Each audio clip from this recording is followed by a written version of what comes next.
Hi everyone, আমি রূপম চলে এলাম নতুন ভিডিওতে। বন্ধুরা, এই ভিডিওটায় খুবই এক্সক্লুসিভ একটা টপিক নিয়ে আলোচনা করতে এসেছি। সেটা হচ্ছে তাণ্ডবে কারা কারা থাকতে চলেছে। তাণ্ডবের কাস্টিং নিয়ে আমরা এখন আলোচনা করব। এখনো পর্যন্ত যেটুখানি কাস্টিং ঠিক করা হয়েছে এবং যা থাকছেই তাণ্ডব সিনেমার মধ্যে সেটুখানি কনফার্ম হয়েছে। এবং আমি যে আপডেটটা পেলাম সেটা অনেক জায়গায় দেখলাম ছড়িয়েছে। আমি পেলাম বক্স অফিস মনস্টার মেগাস্টার বলে একটা গ্রুপ রয়েছে সেখান থেকে।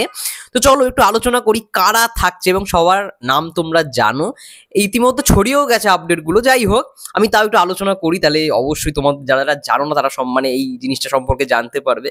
তো সেখানে বলা হচ্ছে এখনো পর্যন্ত তাণ্ডব সিনেমার অফিসিয়াল কাস্টিং শাকিব খান, সাবিলা নূর এবং গুরুত্বপূর্ণ চরিত্রে থাকবে জায়া হাসান। এছাড়া অন্যান্য চরিত্রে থাকতে চলেছে আফজাল হোসেন। ইয়েস, খুবই জনপ্রিয় একজন অভিনেতা আফজাল হোসেন। তারপরে থাকছে সুমন আনোয়ার, তোমরা সবাই চেনো, মালটা কি রে দেশি না বিদেশি, সেই ডায়লগ অফ রায়ান রাফির ব্ল্যাক মানি সিস্টার তো সব থেকে সেরা ডায়লগ। তুফানেও সুমন আনোয়ার স্যার ছিল। এবং থাকতে চলেছে শহীদুজ্জামান সেলিম অভিনয় করবেন। তবে ক্যামিও চরিত্রে বেশ বড় একটি চমক রাখবে রায়হান রাফি। বর্তমানে রাজশাহীতে শুটিং চলছে, এরপরে ভারতে শুটিং হবে সিনেমাটা, এই গ্রুপের পক্ষ থেকে জানানো হচ্ছে। আচ্ছা, আমি একবার ছবিটা তোমাদের দেখিয়ে দিই। অনেকে হয়তো দেখলে যে ছবিটা দেখো, এই দেখো সাকিব ভাইয়া, তার পাশেই রয়েছে আফজাল হোসেন। আফজাল হোসেনের একটা হইচইতে সিরিজ রয়েছে, তোমরা নিশ্চয়ই চেনো তাকে। এই দেখো, দেখলেই বুঝতে পারবে। এখানে সাদা চলে আসছে তো অসুবিধা হতে পারে।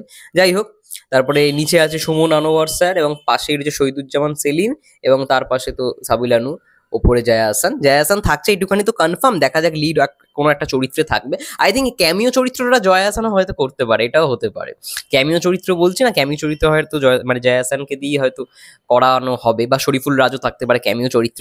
তো দারুণ একটা নিউজ পেলাম, আফজাল হোসেন মেগাস্টারের সঙ্গে, একটা দারুণ ব্যাপার। তার সঙ্গে সঙ্গে বরবাদের পর আবারও শহীদুজ্জামান সেলিমকে আমরা দেখতে পারবো তাণ্ডব সিনেমার মধ্যে। পরপর অনেকগুলো সিনেমাতে, প্রিয়তমার কথা বলি বা তুফানের কথা বলি, তারপরে এখন বরবাদ, তারপরে তাণ্ডব, চারটে সিনেমাতেই শহীদুজ্জামান সেলিম স্যারকে দেখতে পেলাম। আর সুমন আনোয়ার তো খুবই মানে ভালো একজন অভিনেতা প্লাস ডিরেক্টর। সুমন আনোয়ারের সঙ্গে আমার আগের বছর পরিচয় হয়েছিল যখন সাউথ সিটি মলে শ্যামল মহলার সঙ্গে মিট করতে গেছিলাম। শ্যামল মহলাকে নিশ্চয়ই তোমরা সবাই চেনো, বাংলাদেশের ওটিটি কিং যাকে বলা হয়।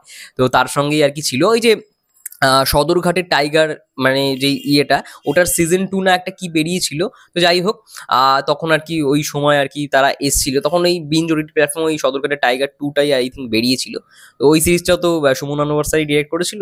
তো যাই হোক, ভালো লেগেছিল আগের বছর। তখনও তুফান হবে হবে এরকম একটা সিচুয়েশন, মানে তুফানের শুটিং চলছে অলরেডি, তখন আমি মিট করেছিলাম, যখন আমি জানতামও না যে সুমন আনোয়ার স্যার তুফানে থাকতে চলেছে, তার আগেই মিট করেছিলাম।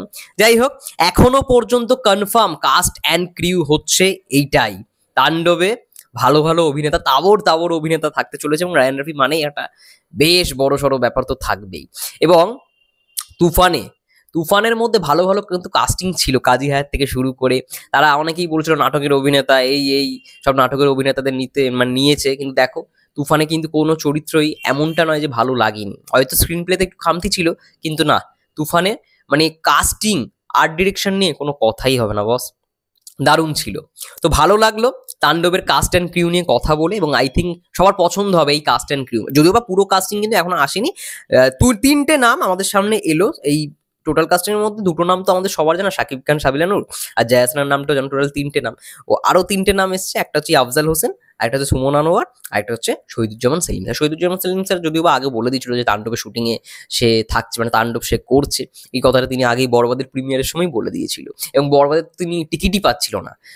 যাই হোক, এটাই বলবো, ভালোভাবে শুটিং করছে রায়ান রাফি স্যার। এবং আরো একটা খবর এসছে, এই জাস্ট না একটা খবর পেলাম, সেই খবরটার জন্য বন্ধুরা একটু রেডি থেকো। কারণ একজন প্রযোজক, অর্থাৎ তাণ্ডবের প্রযোজক,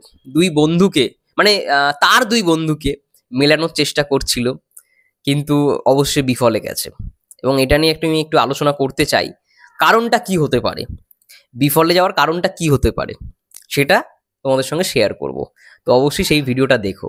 যাই হোক, তোমাদের কি মন্তব্য অবশ্যই কমেন্ট করে জানো। ততক্ষণের জন্য সবাই ভালো থেকো, সুস্থ থেকো, টেক কেয়ার, দেখা হচ্ছে নেক্সট ভিডিও।